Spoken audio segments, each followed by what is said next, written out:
In this video, we are going to talk about 10 ways you may have been emotionally neglected as a fearful avoidant. I am Pauline and I am so happy you are here because emotional neglect, thankfully, is getting more attention. It is a very subtle way of neglecting a child.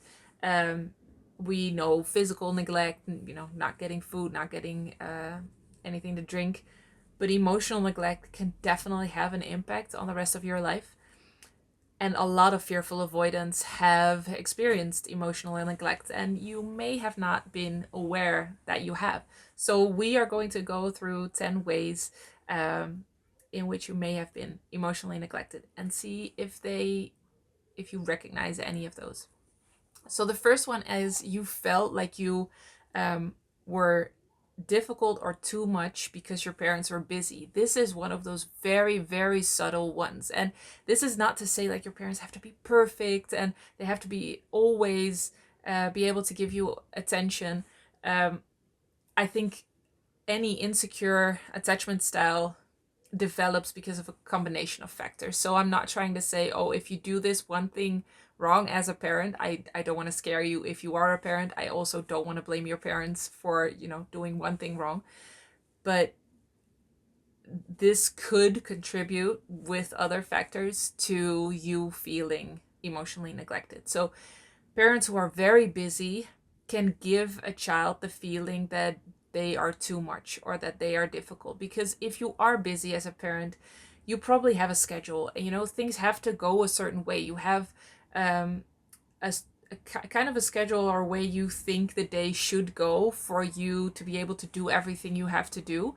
And then children don't really follow schedules and don't really work well with everything has to go according to this one plan or one way. Children, it's just their nature to be present, and then sometimes not work with the schedule that you planned as a parent in your head. So when you're very busy, it's really hard to have emotional space for this. And this could be very well meaning parents that are just in over their heads. They're working, they have so much on their plate, and because of that they can lash out more than they actually want to, and therefore give you the reason or the feeling that you are difficult or too much.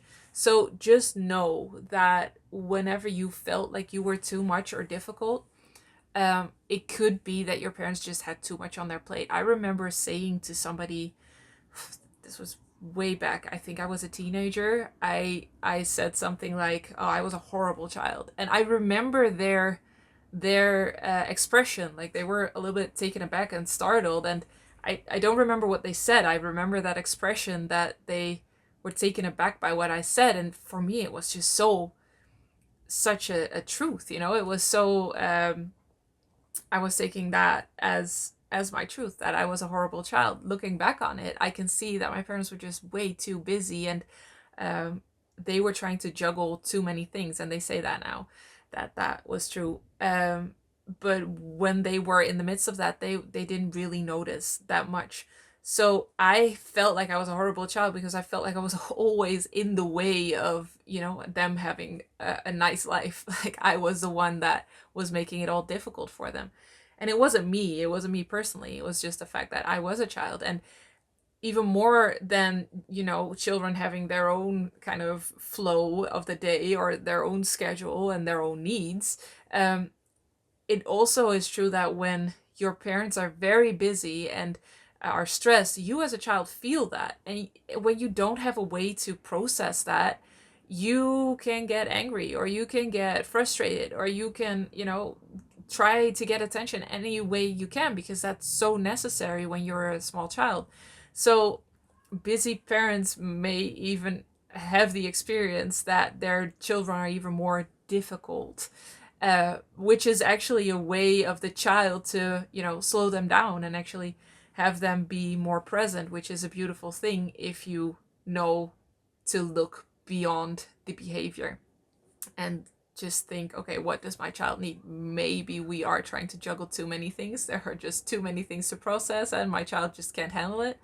And maybe we need to slow down. So that is the first. The second one is you were parentified. So parentification means that you, in a way, were the parent of your parent. And this can be in so many different ways. I've made videos about this, about parentification specifically. But being parentified means that, in a way, you were responsible for something you shouldn't have been responsible for. And it could be, that your parents provided you with food and shelter, and that was never on the line. Like, that was never a question whether that would work out or not. And they took care of all the material things.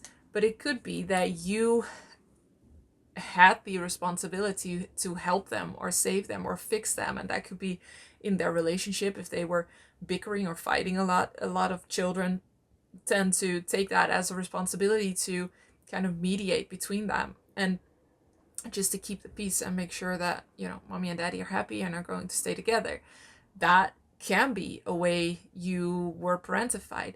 And you recognize that by feeling overwhelmed a lot in life. Like, everything just feels too much, because when you were a child, you took on a responsibility that was way too big. You weren't able to handle that. You did not have the emotional skills, the coping skills to handle that. So that was too big a task, and therefore relationships now, for instance, can feel like too big a task and can feel really overwhelming. So I have other videos about parentification. If you're interested, please look at them, because parentification is definitely interesting to know more about. The third one is your emotional reactions weren't allowed to be there. So what I learned as a parent, really, or what actually gave me a lot of freedom as a parent, was that I didn't have to control my child. I always grew up with the idea that a parent has to control their child, and the more you could control your child, the better a job you were doing as a parent. I think that was the belief that my parents had, but it was therefore also my belief. And the thought of having children kind of scared me, because I thought, well, what if I can't control them? I literally thought this.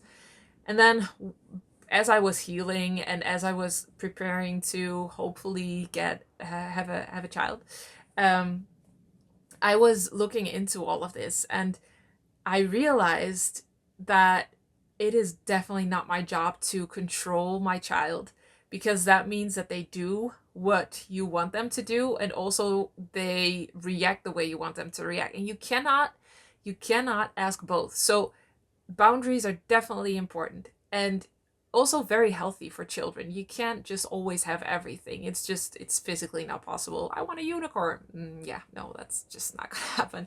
But what gave me so much freedom is I don't have to control the reaction that comes afterward.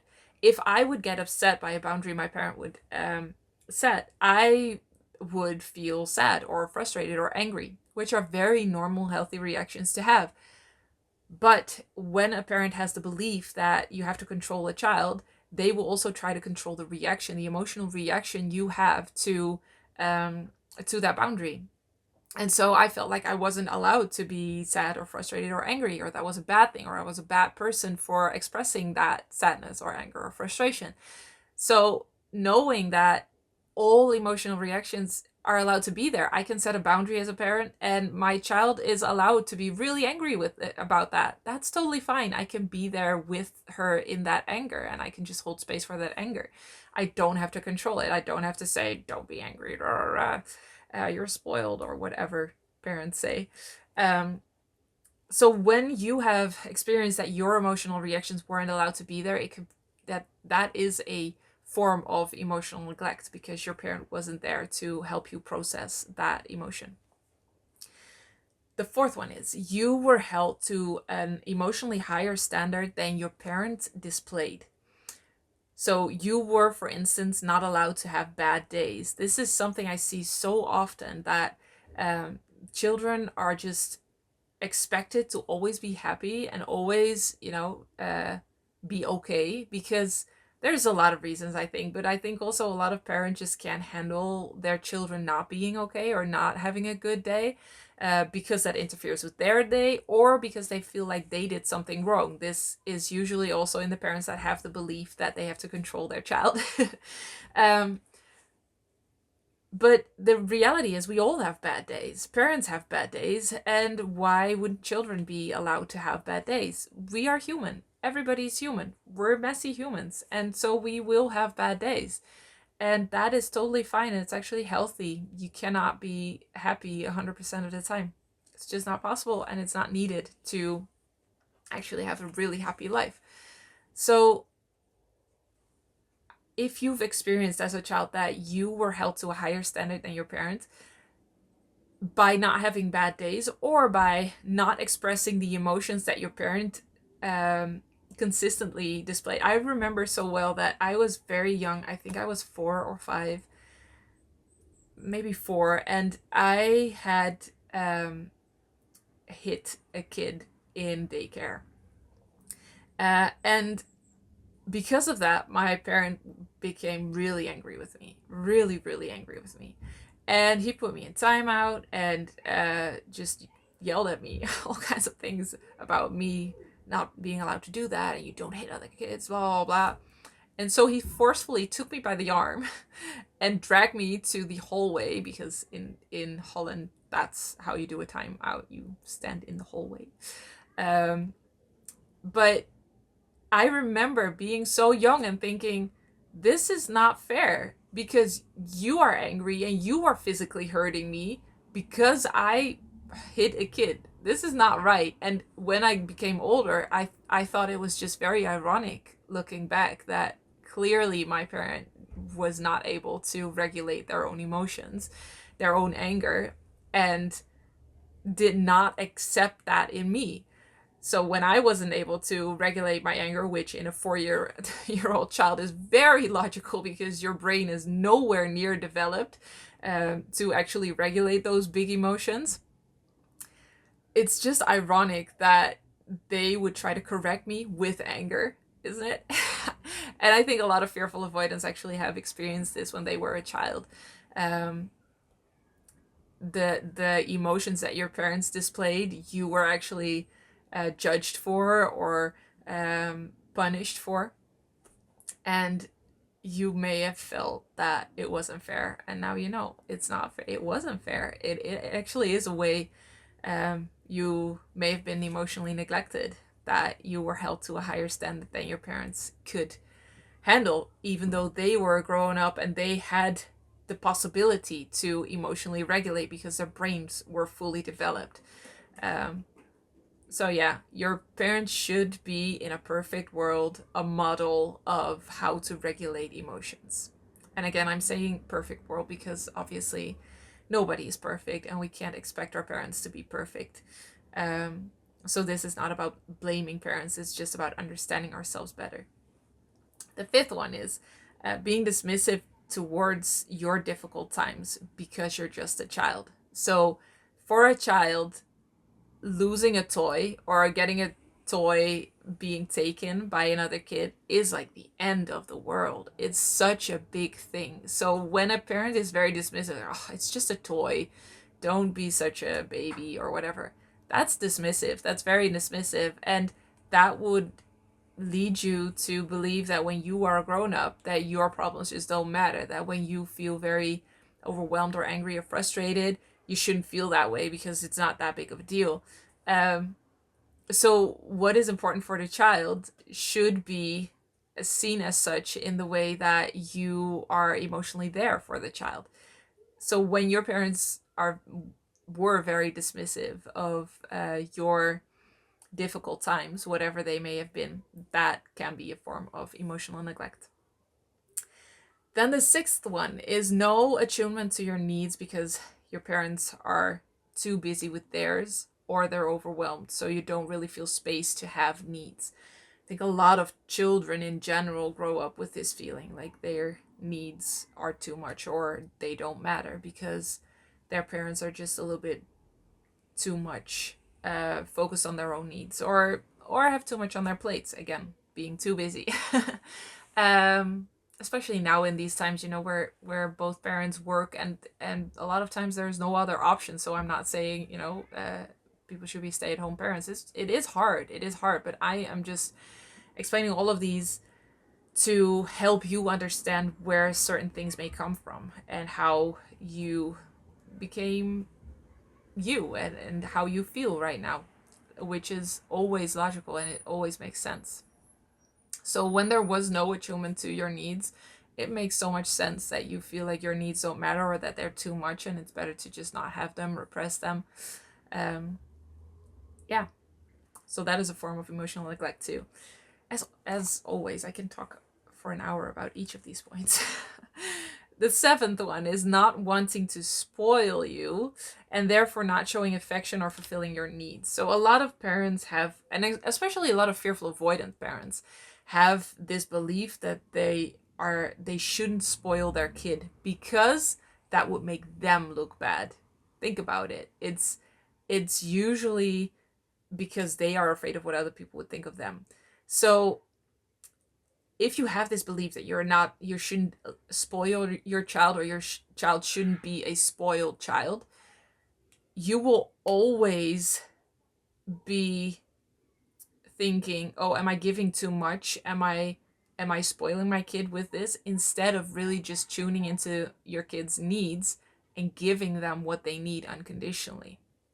Even if you aren't able to do that in the moment, or it's hard to do that, you can still do your best and really attune to the need, and be there emotionally for the child if you are not able to fulfill that need in that moment or at all. But when you have that belief that you shouldn't spoil a child, there is no emotional, or not enough emotional attunement, and there's definitely not holding space for your child being sad about their needs not being met. So if your parent had this belief about you shouldn't be spoiled, it could very well be that felt like emotional neglect, because that is a way you could be emotionally neglected.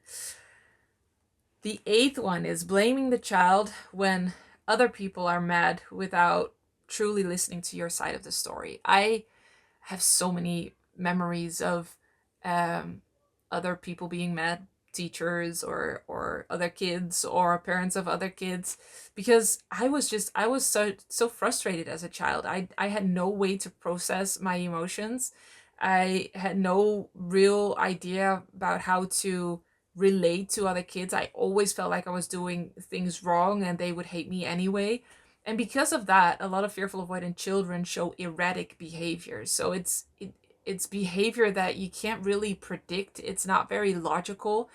And when you kind of remember this, or think back to your childhood and have so many memories of instances where you're like, why did I do that? Or why were people angry with me so much? It makes sense. It makes sense because the fearful avoidant attachment style just leads to erratic behavior in children. It's not your fault. It is definitely something you can heal, and you can learn how to relate in a healthy way to peers. But fearful avoidant parents usually tend to blame the child immediately when other people are angry. Anger is such an important tool for the fearful avoidant parent. So they use anger to control and manipulate you. They suppress your anger, but also they are scared of the anger of other people. They don't want other people to be angry with them, also with you. And so when other people are angry, they kind of assume that they're right, that that's the truth, that you must have done something wrong, instead of really, without judgment, looking at the situation, hearing your side of the story, being there for you, even if somebody is angry. So that would lead you to be really scared of other people being angry in the first place, because your parent was probably angry a lot, but also in the second place because when other people get angry, you have the experience that your parent, the one you are supposed to trust and is supposed to be there for you, doesn't even listen to you and doesn't even take your side of the story into account. Then the ninth one is denying the child's reality. So that didn't happen, you are making that up. happens a lot with children. I was walking in nature one day, and there was this little boy who saw a dog running. I saw the dog running too, and he said, "Mom, look, a dog, a big black dog." And his mother looked almost immediately, but as she looked, the dog kind of went behind bushes. You couldn't see him anymore. And so the mom says, "What dog? There's no dog. You're making that up." And I was like, "What? Are you kidding?" The dog was right there. I was almost ready to walk over them, but they were a little bit too far away. Anyway, I could see the expression on that boy's face. Like he was like, "Oh wait, did I imagine that?" He was starting to doubt himself. So this is just a silly little uh, example, but it happens so much that a child's reality is being denied. And it's so important for children to have their reality acknowledged and their memories acknowledged. I remember so well that when I started to date my husband, whenever he or his sister would share memories, their parents would just accept that completely as truth.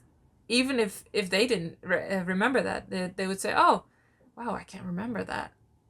Whereas my parent, if they didn't remember it, it didn't happen. I was making it up. And so that was such a different perspective. But yeah, that's definitely also emotional neglect. If your reality is being denied, you may have heard of the term gaslighting, but it's a form of gaslighting. So it makes it hard to really trust your own truth. But also that can definitely be healed. The 10th one is the belief that children are bad or manipulative. There are so many people that have this belief. They have probably been brought up with this belief that children are inherently bad or manipulative and you have to correct them. And it's so not true. Children are so pure and loving and beautiful, and they will act out what you think of them. And this is so powerful. I can make a whole different video on that, but that might be not completely in line with this channel. But yeah, whatever you think of your child is what it will act out. So when your parents had this view, this image of you that you were bad or manipulative, it's very logical that you would act that out. Also, if your needs aren't met, if you are being denied or dismissed a lot, it is very logical that you try whatever you can to get your needs met somewhat, and have your parent be there for you or with you. And so you just do anything you can, and that can be things that are labeled bad or manipulative. So it makes so much sense. And I have the last 11th one, a bonus one. Your parents put the judgment of others above you and your needs. So a lot of fearful avoidance parents are very scared of judgment by others. And so they are very occupied with what they look like as a parent more than they are with you as a child. And it was so healing for me as a parent to, and I had already healed a lot around all of this, but to really just don't care what other people thought of the way I parent or whether I correct my child, because I don't, not in the way that a lot of parents think is normal. And it's so healing to not care and to go against the grain sometimes, and to go against what other people expect me to do, and sometimes be judged, because people have their own opinions, people have their own fears, their own limiting beliefs, their own beliefs in general, and that is completely okay. But I'm not going to let that dictate how I raise my child or how I am there for my child. So yeah, that can definitely also lead to emotional neglect when judgment of others is being put above you and your needs. All right, these were 11 ways you may have been emotionally neglected as a fearful avoidant. And as I mentioned with a few, this can definitely lead to some very big things that you're noticing right now. But please know that you're not doomed just because you have been emotionally neglected as a child. I want you to understand where some of these things are coming from. I want you to be able to acknowledge the pain that that child has had, and then I want you to experience being healed, because that is just very much possible. It doesn't have to take years. It's not that you have to have this for the rest of your life and struggle with it so much. Healing is very much possible. If you know the roots of the fearful avoidant attachment style and release those, you are well on your way on to being healed. Which is what we do in the Healed and Happy program. If you're interested in that, please check the link in the description below.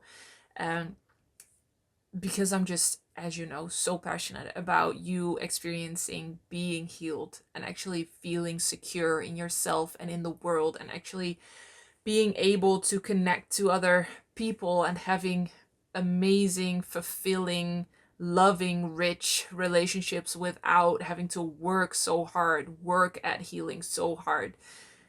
Getting you to a place of being healed is what we're going to do. All right, thank you so much for being here. Please let me know in the comments below whether you recognize any of these, maybe all of these, maybe some of these. Just let me know. Maybe you have more ways you were emotionally neglected. Share them so we can learn from each other. And as always, I will see you in the next one. Healed and Happy is a tailor-made online program where me and my team personally guide you through healing the roots of the fearful avoidant attachment style.